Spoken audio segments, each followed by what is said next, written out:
Hoje, a gente vai mergulhar na Lei 18. Não construa fortalezas para se proteger. Sabe, a ideia de uma fortaleza parece a definição de segurança, não é mesmo? Muros altos, portões trancados, mas a verdade é que o isolamento é uma armadilha. Ele não só nos expõe a mais perigos do que protege, como também nos corta de informações vitais, transformando a gente num alvo fácil e previsível. E para a gente entender a profundidade desse perigo, vamos começar com uma alegoria sombria de Edgar Allan Poe, uma história que ilustra, de um jeito bem visceral, a futilidade de tentar manter o perigo do lado de fora. A história começa com um cenário de terror, uma praga pavorosa, a morte vermelha, que estava varrendo o país. Era uma doença rápida e horrível. E no meio disso tudo, o príncipe próspero, um cara descrito como feliz e destemido, resolve tomar uma atitude. O plano dele era simples, na cabeça dele: juntar 1000 de seus amigos mais saudáveis e se retirar para uma de suas abadias fortificadas, um lugar magnífico, projetado para ser um refúgio, tipo impenetrável. E aqui vem o ponto crucial. Eles não só fecharam os portões, eles soldaram os portões. A decisão era radical, sem volta. Ninguém entrava, ninguém saía. Eles estavam completamente isolados, convencidos de que a segurança era absoluta. Lá dentro dos muros, a vida era uma festa sem fim. Tinha de tudo: comediantes, dançarinos, músicos, beleza, vinho. A segurança parecia total. Do lado de fora, no entanto, a morte vermelha continuava sua devastação. O contraste era absurdo. Meses depois, no meio de um baile de máscara super extravagante, acontece o impensável. Quando o relógio bate meia-noite, uma figura desconhecida aparece do nada. Alguém alto, sombrio, vestido como uma vítima da própria morte vermelha. O horror se espalha pela festa na hora. O clímax é devastador. A figura mascarada era a própria morte vermelha. Ela tinha entrado, se infiltrado na fortaleza que deveria ser impenetrável. Um a um, todos ali caem, e no fim, a escuridão e a morte vermelha passam a reinar soberanas. A história do príncipe próspero deixa a gente com essa pergunta fundamental na cabeça, né?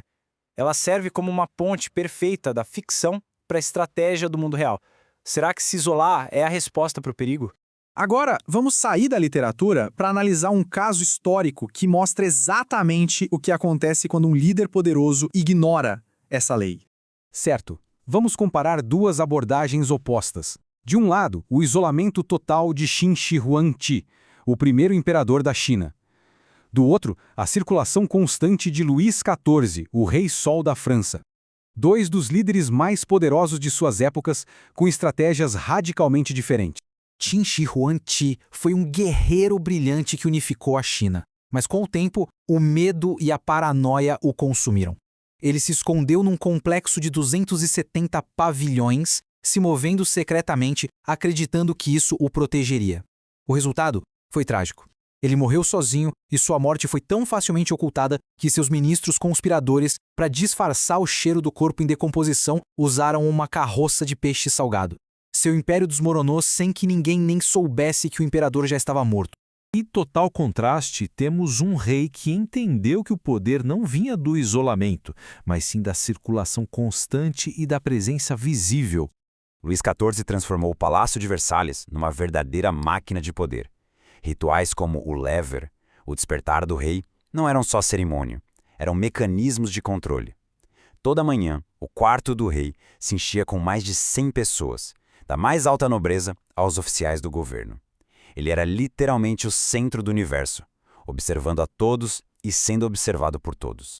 E essa frase aqui ilustra o poder dessa estratégia de um jeito brilhante. Em Versalhes, a ausência era uma sentença de morte social e política. Luís XIV controlava a nobreza simplesmente exigindo a sua presença constante. Se alguém não fosse visto na corte, para o rei, essa pessoa simplesmente não existia. A circulação era a chave para a informação e o controle absoluto. Então vamos analisar os princípios estratégicos por trás desses exemplos. Por que o isolamento falha de forma tão espetacular enquanto a circulação triunfa? Aqui está o conceito central, o paradoxo da fortaleza. Maquiavel já dizia que uma fortaleza cria mais problemas do que resolve. Ela te isola da ajuda, te torna previsível e, uma vez lá dentro, pode facilmente virar uma prisão, pois todo mundo sabe exatamente onde te encontrar. O ponto crucial é que o isolamento é autodestrutivo. Ele corta o fluxo de informações, deixando a gente cego para o que acontece lá fora. A paranoia cresce em espaços fechados e essa perda de contato com a realidade abre as portas para conspirações, exatamente como aconteceu com o imperador Qin.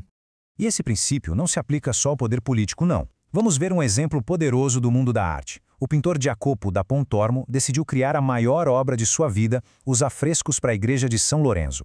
Para isso, ele tomou uma decisão drástica. Ele se trancou na capela. Por 11 anos. 11 anos de isolamento total, obcecado em superar Michelangelo e proteger suas ideias. Ninguém podia ver seu trabalho em andamento.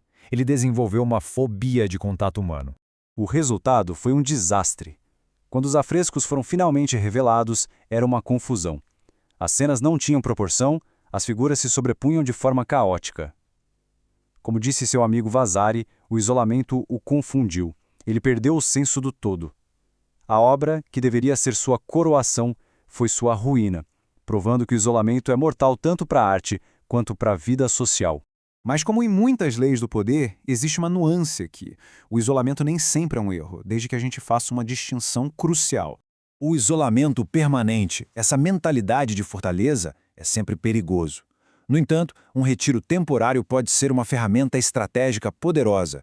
É a diferença entre se trancar para sempre e se afastar por um tempo para ganhar perspectiva. Maquiavel, por exemplo, só escreveu O Príncipe porque estava exilado, temporariamente afastado das intrigas do poder. E vamos terminar com este pensamento provocador do Dr. Samuel Johnson. Ele resume perfeitamente os perigos psicológicos de se cortar da sociedade. O ser humano é um ser social. O poder, a criatividade e até mesmo a sanidade dependem da interação. A fortaleza pode parecer segura, mas no final, seus muros se tornam uma prisão. A verdadeira segurança está na circulação, na conexão e na consciência do mundo ao redor.